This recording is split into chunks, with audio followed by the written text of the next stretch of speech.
Hi friends, ఈ వీడియోలో మనం స్త్రీ 2 మూవీ ఎక్స్ప్లెయిన్ చేసుకుందాం.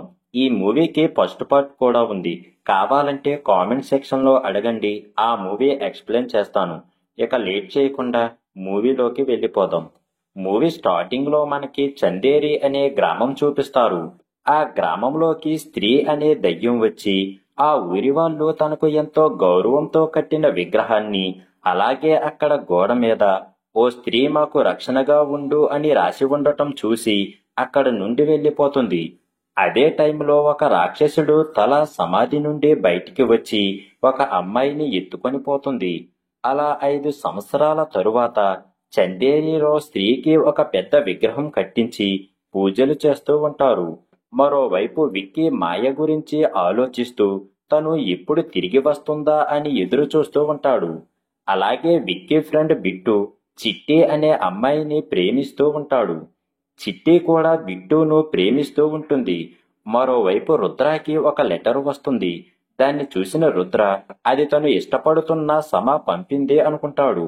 కానీ అది ఓపెన్ చేసి చూస్తే అందులో కొన్ని పుస్తకాల పేజీలు, ఒక పేపర్పై తను వస్తున్నాడు అని రాసి ఉంటుంది. వెంటనే రుద్ర కంగారు పడిపోతూ విక్కీ దగ్గరికి వెళ్లి వాటిని చూపిస్తాడు. కానీ అది చూసిన విక్కీ రుద్రతో నువ్వేమీ భయపడవలసిన అవసరం లేదు అని, మన గ్రామానికి వచ్చిన ప్రమాదం లేదు అని చెబుతాడు. అదే రోజు రాత్రి బిట్టు చిట్టి వాళ్ళ ఇంటికి వెళతాడు. విక్కీ మాత్రం బయట కాపలాగా ఉంటాడు. లోపలికి వెళ్లిన బిట్టు చిట్టిని నిద్రపుచ్చడానికి పాటలు పాడుతూ ఉంటాడు. తర్వాత బిట్టు బయటికి వచ్చి విక్కీతో ఇంటికి వెళ్లిపోతూ ఉంటాడు. ఆ వెంటనే ఆ తలలేని రాక్షసుడు చిట్టి రూములోకి వెళతాడు. ఆ రాక్షసుణ్ణి చూసిన చిట్టి గట్టిగా అరుస్తుంది. అరుపులు విని విక్కీ బిట్టు పరిగెత్తుకుంటూ అక్కడికి వస్తారు. కానీ అప్పటికే ఆ రాక్షసుడు చిట్టిని ఎత్తుకొని పోతాడు. తర్వాత విక్కీ బిట్టు అక్కడికి వెళ్లేసరికి చిట్టి కనిపించదు. దాంతో ఊర్లో జనం మొత్తం కలిసి చిట్టిని వెతుకుతూ ఉంటారు. అప్పుడు ఒక బిచ్చగాడు చిట్టిని ఎత్తుకు వెళ్లడం నేను చూశాను అని, అతను ఒక తలలేని రాక్షసుడు అని అంటాడు. కానీ ఊరి జనం అదేమీ పట్టించుకోరు. తర్వాత విక్కీకి ఎవరో కనిపిస్తూ ఉంటారు. దాంతో వాడిని ఫాలో అవుతూ మొదటి పార్ట్లో స్త్రీ జుట్టు కత్తిరించిన చోటికి వెళతాడు. అలా వెళ్ళిన విక్కీ స్త్రీ తనను ఎక్కడ చంపేస్తుందో అని భయపడిపోతూ ఉంటాడు. తర్వాత కాసేపటికి మాయ విక్కీ ఎదురుగా వస్తుంది. మాయాని చూసిన విక్కీ ఎంతో ఆశ్చర్యపోతాడు. తర్వాత విక్కీతో మాయ ఈ ఊరిలో ఆడవాళ్లను ఎత్తుకుపోతుంది ఎవరో కాదు, స్త్రీని చంపిన ఆ రాక్షసుడే అని అంటుంది. తర్వాత విక్కీ రుద్ర బిట్టు దగ్గరికి వెళతాడు.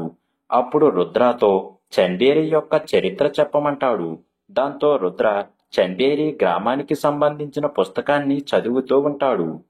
ఒకప్పుడు చందేరి అనే గ్రామానికి ఉదయభాను అనేవాడు సర్పంచిగా ఉండేవాడు. అతను చాలా బలవంతుడు, రాక్షస బుద్ధి కలవాడు. అతని దృష్టిలో స్త్రీలు అంటే ఇంట్లో పనులు చెయ్యడానికి, మగవాళ్లతో పడుకోవడానికి మాత్రమే అనే చులకన భావంతో ఉండేవాడు. అదే టైంలో స్త్రీ ఒకణ్ణి పెళ్లి చేసుకుంటుంది. అది చూసి తట్టుకోలేని ఉదయభాను స్త్రీ భర్త తల నరికి స్త్రీని తన కూతురు చూస్తూ ఉండగాని మంటల్లో తగలబెట్టేస్తాడు. దాంతో ఆత్మగా మారిన స్త్రీ ఉదయభానుని కత్తితో నరికి చంపేస్తుంది. అలా కొంతకాలం ఆ స్త్రీ ఆ గ్రామంలో ఉన్నంతకాలం ఆ రాక్షసుడు భయంతో సమాధి నుండి బయటికి రాలేకపోతాడు. ఎప్పుడైతే ఆ స్త్రీ ఆ ఊరు వదిలి వెళ్లిపోయిందో రాక్షసుడు సమాధి నుండి బయటికి వస్తాడు. ఇదంతా తెలుసుకున్న విక్కీ బిట్టు రుద్ర ఎంతో ఆశ్చర్యపోతూ ఆ బిచ్చగాడు చెప్పింది నిజమే అని అనుకుంటారు. తర్వాత బిట్టు ఈ విషయం నీకు ఎలా తెలుసు అని విక్కీని అడుగుతాడు. అప్పుడు విక్కీ ఇదంతా నాకు మాయ చెప్పింది అని అంటాడు. దానికి బిట్టు అయితే నా చిట్టి కూడా ఎక్కడ ఉందో చెప్పమను అని అడుగుతాడు. దానికి సరే అని విక్కీ మాయ కోసం ఒక మంచి డ్రెస్ కుట్టి ఇస్తాడు. దాంతో మాయ చాలా హ్యాపీగా ఉంటుంది.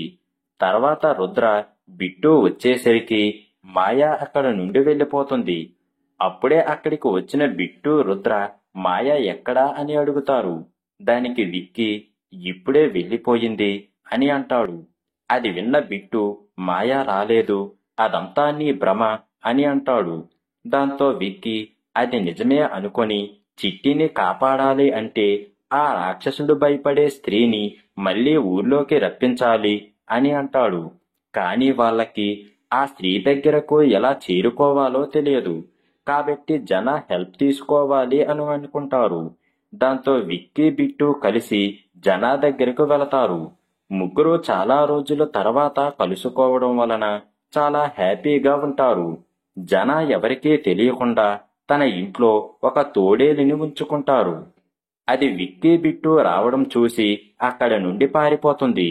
తర్వాత విక్కీ బిట్టు జనాకి మాయమాటలు చెప్పి ఢిల్లీ నుండి చందేరికి తీసుకువచ్చి జరిగిందంతా చెబుతారు. తర్వాత రుద్ర రాక్షసుడిని చంపాలి అన్నా చిట్టిని కాపాడాలి అన్నా స్త్రీ మళ్ళీ రావాలి, కాబట్టి నీకు స్త్రీ బాగా తెలుసు కాబట్టి నువ్వే ఆమెను తీసుకురావాలి అని చెబుతాడు. దానికి జన ఒప్పుకోడు. తర్వాత రుద్ర బిట్టు విక్కీ జనాని ఎలాగో ఒప్పించి స్త్రీ ఉండే బంగ్లాకు తీసుకొని వెళతారు. కానీ అక్కడ స్త్రీ ఉండదు, ఆ రాక్షసుడు ఉంటాడు. అప్పుడు ఆ రాక్షసుడు జనాని పట్టుకొని తన వశం చేసుకోవాలి అని చూస్తాడు. తర్వాత విక్కీ జనాని ఎలాగో తప్పించి అక్కడ నుండి పారిపోతూ ఉంటారు. కానీ ఆ రాక్షసుడు తన తలను వేరు చేసి వాళ్ళని పట్టుకోవడానికి పంపిస్తాడు. జన కళ్ళు మూసిన ప్రతిసారి ఆ రాక్షసుడే కనిపిస్తూ ఉంటాడు. ఆ తర్వాత ఆ రాక్షసుడి తల వాళ్ళను వెంబడిస్తూ వెనకాలే వస్తూ ఉంటుంది. అది చూసి వాళ్ళు ఎంతో భయపడిపోతూ ఉంటారు. అప్పుడే ఆ తల జనాన్ని పట్టుకుంటూ ఉండగా వాళ్ళు ఆ తలకి నిప్పు పెట్టి అక్కడి నుండి పారిపోయి స్త్రీ విగ్రహం వెనకాల దాక్కుంటారు. కానీ ఆ రాక్షసుడు అక్కడికి వచ్చి విక్కీని చంపాలని చూస్తాడు. అప్పుడే అక్కడికి వచ్చిన మాయ తన జుట్టులోని శక్తితో ఆ రాక్షసుడిని అడ్డుకుంటూ ఉంటుంది. కాసేపటికి ఆ రాక్షసుడు మాయను కూడా అవతలకు విసిరేసి ఆ స్త్రీ విగ్రహాన్ని పగలగొట్టి అక్కడి నుండి వెళ్ళిపోతాడు. తర్వాత విక్కీ మాయా దగ్గరకు వచ్చి ఆ శక్తి నీకు ఎలా వచ్చింది అని అడుగుతాడు. దానికి మాయ, ఇది స్త్రీ జుట్టు, అందువల్లే నాకు ఆ శక్తి వచ్చింది. ఎలాగైనా ఆ రాక్షసుడిని అడ్డుకోవాలి, లేదంటే చాలా ప్రమాదం జరుగుతుంది అని అంటుంది. అప్పుడు జన తను కళ్ళు మూసుకోవడం వల్ల ఆ రాక్షసుడు కనిపించడంతో ఎంతో భయపడిపోతూ ఉంటాడు.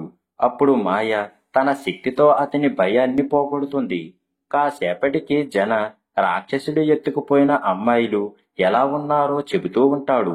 ఆ రాక్షసుడు ఎత్తుకుపోయిన అమ్మాయిలు అందరికీ గుండు కొట్టించి ఒకచోట బంధించి ఉంచుతాడు.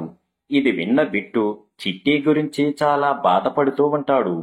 తర్వాత రోజు రుద్ర విక్కీ ఆడవాళ్ళందరితో జాగ్రత్తగా ఉండమని చెబుతారు. అప్పుడు మాయ విక్కీకి మంత్రించిన కత్తి ఇచ్చి ఆ రాక్షసుడు వచ్చినప్పుడు అతని కళ్ళల్లోకి సూటిగా చూస్తూ గుండెల మీద పొడు అని అంటుంది. అందుకోసం విక్కీ ఎంతో ప్రాక్టీస్ చేస్తూ ఉంటాడు. ఆ రాక్షసుడు ప్రత్యేకమైన అమ్మాయిలను మాత్రమే ఎత్తుకుపోతూ ఉంటాడు. కాబట్టి ఆ గ్రామంలో ఒక ప్రత్యేకమైన అమ్మాయి ఉంది అని అతనికి తెలిసేలా చెయ్యాలి. కాబట్టి రుద్ర తనకు ఎంతో ఇష్టమైన సమా దగ్గరకు వచ్చి ఆ ఊర్లో డాన్స్ ప్రోగ్రాం చెయ్యమని చెబుతాడు. దానికి సమ రుద్ర కోసం ఒప్పుకుంటుంది. అలా సమ డాన్స్ చేస్తున్నప్పుడు అక్కడికే వస్తాడు రాక్షసుడు. అదే టైంలో రాక్షసుడు లేని బంగ్లాలోకి మాయా వెళ్లి ఆడవాళ్లు ఎక్కడ ఉన్నారో తెలుసుకోవాలని చూస్తుంది. కాని ఎంత వెతికినా దొరకరు. మరోవైపు ఆ రాక్షసుడు మగవాళ్ళందరికీ తన తల చూపించి వాళ్లను తన వశం చేసుకుంటాడు. అప్పుడు వాళ్ళందరూ తనలాగే ఆలోచిస్తూ ఉంటారు. కాని విక్కీ, రుద్ర, జనాకి కాసేపు కళ్ళు కనిపించకుండా పోతాయి. తర్వాత రాక్షసుడు సమాని తీసుకొని అక్కడి నుండి వెళ్ళిపోతాడు. అప్పటి నుండి ఊర్లోని మగవాళ్ళందరూ ఆడవాళ్లను తక్కువగా చూడటం, ఇంట్లో నుంచి బయటికి రాకుండా చెయ్యడం మొదలు పెడతారు. చివరికి బిట్టు కూడా వాళ్లతో కలిసిపోతాడు. తర్వాత విక్కీ మాయతో సమాని కాపాడటానికి నువ్వు ఎందుకు రాలేదు అని అడుగుతాడు. దానికి మాయ, ఆ టైంలో నేను ఆ అమ్మాయిలను కాపాడటానికి వెళ్ళాను అని చెబుతుంది. తర్వాత రుద్ర అక్కడికి వచ్చి తనకు ఈ లెటర్స్ పంపుతున్న వ్యక్తికి స్త్రీ వెళ్ళిపోతే ఆ రాక్షసుడు వస్తాడని ముందే తెలుసు, అతన్ని పట్టుకుంటే ఈ సమస్యకు పరిష్కారం దొరుకుతుంది అని అంటాడు. దాంతో రుద్ర, విక్కీ, జన ముగ్గురు కలిసి భోపాల్లో ఆ ఉత్తరం పంపించిన వ్యక్తి దగ్గరకు వెళతారు. అప్పుడు విక్కీ ఆ వ్యక్తితో, మీరెవరు, మీకు ఆ స్త్రీ గురించి, ఆ రాక్షసుడి గురించి ఎలా తెలుసు అని అడుగుతాడు. దానికి ఆ వ్యక్తి, నా పేరు అక్షయ్, నేను ఆ రాక్షసుడి వంశంలో చిట్ట చివరి వ్యక్తిని అని అంటాడు. అలాగే ఆ రాక్షసుడిని చంపాలంటే వాడు ఉంటున్న ఆ బంగ్లాలోనే చంపాలి. జంతువులు గాని, మనిషి గాని, స్త్రీ గాని, పురుషులు గాని ఆ ఇంట్లోకి వెళ్ళలేరు. ఇద్దరూ కలిసి ఉన్నవాళ్లు మాత్రమే వెళ్ళగలరు అని చెబుతాడు. తర్వాత ముగ్గురు కలిసి ఆ బంగ్లాలోకి ఎలా వెళ్ళాలి అని ఆలోచిస్తూ ఉంటారు. అప్పుడే మాయ బాగా ఆలోచించి ఆ బంగ్లాలోకి వెళ్ళడానికి ఒక దారి తెలుసుకుంటుంది. అదే టైంలో జన, నా దగ్గర కూడా ఒక ప్లాన్ ఉంది అని అంటాడు. కానీ అది ఎవరూ పట్టించుకోరు. తర్వాత అందరూ కలిసి ఆ బంగ్లాకి వెళ్ళడానికి రెడీ అవుతారు. అప్పుడే బిట్టు వాళ్ళ వెనకాల వచ్చి వాళ్ళను ఆపడానికి ప్రయత్నిస్తూ ఉంటాడు. దాంతో రుద్ర, జన వాడిని బంధించి తమతో పాటు తీసుకువెళతారు. తరువాత మాయ తన మంత్రశక్తితో విక్కీ బాడీలోకి దూరి ఇద్దరూ బంగ్లా లోపలికి ప్రవేశిస్తారు. అలా వెళ్ళిన తర్వాత ఇద్దరూ మళ్ళీ వేరువేరు అయిపోతారు. అప్పుడు మాయ విక్కీని ఆడవాళ్లను కాపాడటానికి పంపి తను ఆ రాక్షసుడితో పోరాడుతూ ఉంటుంది. అప్పుడే రాక్షసుడు మాయను బంధించి తన శక్తి లాక్కోవడానికి చూస్తాడు. ఇదంతా గమనిస్తున్న విక్కీ పరిగెత్తుకుంటూ వచ్చి మాయను కాపాడుతాడు.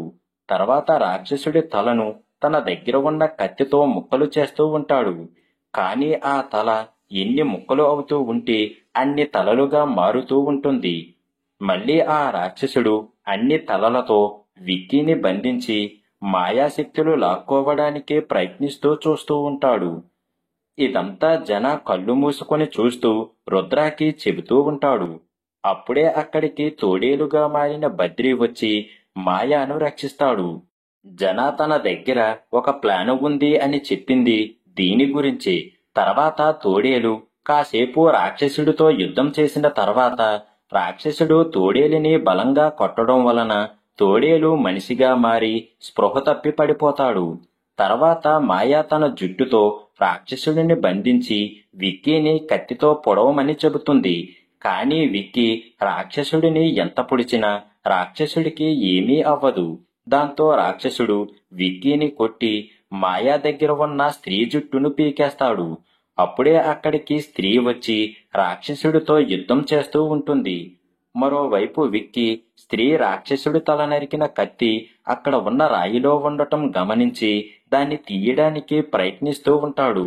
మరోవైపు రాక్షసుడు స్త్రీని కొట్టి మాయని చంపడానికి వస్తూ ఉంటాడు. అప్పుడే మళ్ళీ తోడేలు వచ్చి మాయాని రక్షిస్తుంది. తర్వాత విక్కీ ఆ కత్తి తీసుకొని స్త్రీకి ఇస్తాడు. అప్పుడు నలుగురు కలిసి ఆ రాక్షసుడిని ఎదుర్కొంటారు. స్త్రీ తన దగ్గర ఉన్న కత్తితో రాక్షసుడి తలను ముక్కలు ముక్కలుగా నరికి మంటలో పారేస్తుంది. దాంతో ఆ రాక్షసుడు అక్కడికక్కడే చనిపోతాడు. మరోవైపు ఊర్లో మగవాళ్ళందరూ నార్మల్ అయిపోతారు. స్త్రీలు అందరూ బయటికి వచ్చి గుళ్ళో పూజలు చేస్తూ ఉంటారు. మరోవైపు ఆ స్త్రీ మాయ దగ్గరకు వచ్చి తన శక్తులు లాక్కున్నందుకు చంపాలని చూస్తుంది. కానీ మాయ తన కూతురు అని తెలుసుకొని ఎంతో బాధపడుతూ అక్కడి నుండి వెళ్ళిపోతుంది. ఇదంతా చూస్తున్న విక్కీ ఎంతో ఆశ్చర్యపోతూ ఉంటాడు. తర్వాత చిట్టి, సమ మిగిలిన ఆడవాళ్లను రక్షించి ఆ బంగ్లాలో నుండి బయటకు తీసుకువస్తారు. అలాగే తోడేలు కూడా అక్కడి నుంచి వచ్చి బయటకు వెళ్ళిపోతుంది. తర్వాత రోజు విక్కీతో మాయ మాట్లాడుతూ, నేను చనిపోయి చాలా రోజులు అయ్యింది. మా అమ్మ విముక్తి, అలాగే ఆ రాక్షసుడి అంతం నీ చేతుల్లోనే ఉంది అని తెలిసి ఇలా నీతో స్నేహం చేశాను అని చెబుతుంది. దానికి విక్కీ, నువ్వు ఎవరైనా పర్లేదు, నువ్వు నాకు కావాలి అని అంటాడు. అప్పుడు మాయ, నేను వచ్చిన పని అయిపోయింది, ఇక వెళ్ళాలి అని తన అసలు పేరు విక్కీతో చెప్పి అక్కడ నుండి మాయమై తన ఆత్మను విక్కీలో కలిపేస్తుంది. తర్వాత తోడేలుగా మారిన బద్రి జన కలుసుకొని మాయా నాకు నచ్చింది, నాకు సెట్ చెయ్యి అని అంటాడు. దానికి జన మాయా విక్కీ వాళ్ళ గర్ల్ ఫ్రెండ్ అని చెబుతాడు. మూవీ చివర్లో రాక్షసుడు మళ్ళీ బ్రతకడానికి తన ఆత్మను తన వంశంలో చివరివాడైన అక్షయ్ శరీరంలో ప్రవేశపెడతాడు. దాంతో అక్షయ్ మళ్ళీ రాక్షసుడిగా మారిపోతాడు. ఇక్కడితో మూవీ ఎండ్ అవుతుంది.